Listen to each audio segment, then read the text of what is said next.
Family and fellow soldiers, I'm the Professor, and this is the Moment of Truth. And now the Friday Crime Report. I think they're going to have to add a new feature to those online THOT depositories like OnlyFans. For an additional fee, you can take the skank in question whose profile you made the mistake of following on numerous dates and even have the bucket-mouthed broad move in with you. But the stipulation is, after she's gotten you to wine and dine her and melted your debit card, she then gets to stab you to death so she can get more followers, because it's all about clout chasing. That's the trade-off. April 3rd, 2022. Christian Osumbeli, an African immigrant, was a crypto investor, whatever that is. He got into a relationship, though arrangement would be a more accurate term, with a so-called Instagram and OnlyFans model, quote-unquote, who called herself Courtney Taylor, real name Courtney Clenney. I still laugh whenever people say these OnlyFans Instagram skanks are models. That's like a thief calling himself an unorthodox collector of valuable items. If you're a skanky broad tired of getting singles at the local strip club, then wiggle your soiled G-string online and see how many thirsty dudes you can attract.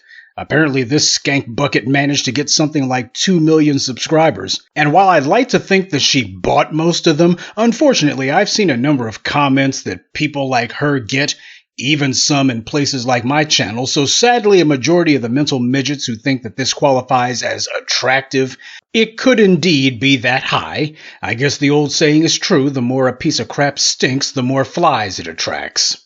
Anyway, Christian Osumbeli and his future killer apparently met in Austin, Texas. They moved in together and eventually relocated to Miami, Florida.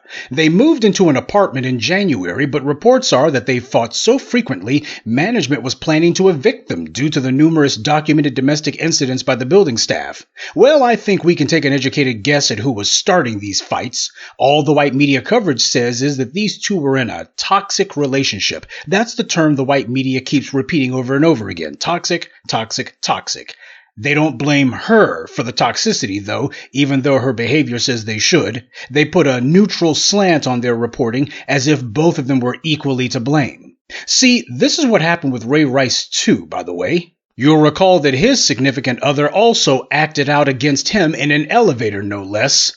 Well, I guess Osumbeli wasn't giving Clenney whatever reaction it was she was hoping to get out of him, so she decided on the afternoon of April 3rd to call Christian to their apartment, and she called him multiple times, in between stints on Instagram. He finally arrived around 4:33 p.m. Then Clenney called her mother twice. At the same time that all this was going on, neighbors began calling the staff at the apartment building to report a disturbance, so there was some sort of altercation that had occurred around that time. We can guess who started it. Then, several minutes later, around 4:57 p.m., Clenney calls 911. Osumbeli is still alive, but barely. He can be heard in the background on the 911 call saying that he's dying and he's losing feeling in his arm. The police arrived a little after 5 p.m. They found Osumbeli in a pool of blood. Clenney had stabbed him with a knife, over 3.5 inches plunged into his chest. At 5:25, Clenney's mother was sending her text saying self-defense and telling her not to say anything without a lawyer. Gee, why does someone need their mother to call them up and tell them about self-defense? Anyway, Clenney's story was that she hadn't stabbed Osumbeli at all. She had thrown the knife at him from 10 feet away. That's what she claimed, but the medical examiner called BS on that one. There was no way in the world that Osumbeli would have had the kind of wound that he had sustained if she had thrown a knife at him from 10 feet away. Though you didn't need a medical examiner to tell you that one. Now, you won't be surprised to learn that Clenney has a criminal record and a history of attacking Osumbeli. In July 2021, she was arrested in Las Vegas for domestic battery at the hotel they were staying at. And of course, there's also the incident in the elevator at their apartment on February 21st. Now, these are just the violent attacks that she committed that have come to light. How many more videos and documented incidents are there out there? Better yet, how many more are there that weren't documented? Since this is a young, blonde skank who shows her scrawny body online, you would think that this story has the right amount of flash and trash for the white media to go into a classic feeding frenzy over. Young online stripper kills boyfriend, lots of quote-unquote sexy pics of her showing off her implants and her liposuction.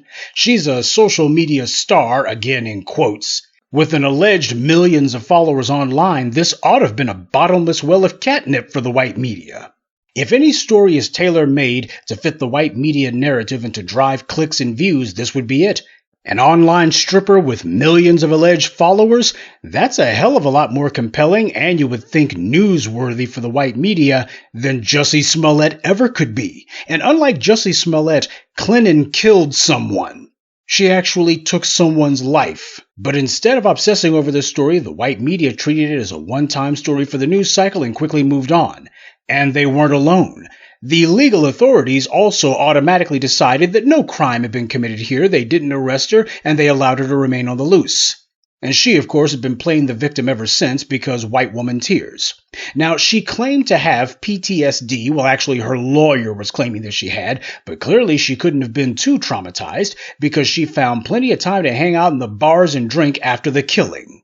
Now, keep in mind, she committed this crime in April, and she's been on the loose until just yesterday. Well, I'm sure that if Christian Osumbeli was the one who stabbed her to death and claimed that he threw the knife from 10 feet away, I'm sure the authorities would have allowed him to remain on the loose for the better part of 4 months. Anyway, Clenney was arrested in Hawaii, where she's being held pending her extradition to Florida. Her lawyer is trying to see if anyone will buy the idea that she went to Hawaii to check herself into a facility for drug rehabilitation and PTSD. Drug rehabilitation, I guess that means getting drunk at the bar, and PTSD treatment, I guess that means sitting out on the beach working on your tan. She's been arrested and is now awaiting extradition back to Florida on charges of second-degree murder. The prosecutor, Karen Fernandez-Rundle, held a press conference where she had the victim's brother and family attorney in attendance. Say, it's not an election year down there, is it? Now, the fact that this woman wasn't arrested in April when the killing happened tells you everything you need to know. And this whole thing by Rundle feels more like a PR stunt to me. If I was a betting man, I'd predict a sweetheart plea deal will be in the offing, and Rundle will claim that, well, without any eyewitnesses, this was the best that she could do. After all, the case is circumstantial. That's because she can't claim that Clenney has no prior record or history of violence against Mr. Osumbeli.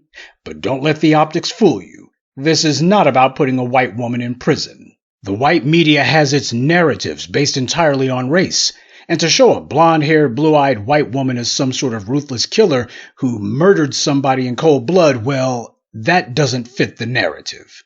As for Mr. Osumbeli, I know that there's going to be a bunch of Becky remarks in the comments section, and everyone's entitled to their opinion, yay or nay, on that one. The moral of this story, however, is, if you lay down with a dog, forget about getting up with fleas. You may not get up at all.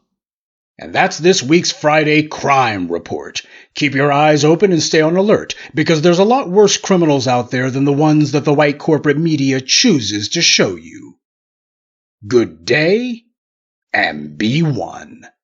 I'd like to take a moment to mention some of our contributors. Frederick Richburg, Sherman Marshall, Stone Thug Music, Lionel Clements, and Murad Campbell. Salute to them and thank you to everyone for listening, liking, and sharing this message. Black empowerment only exists because of you.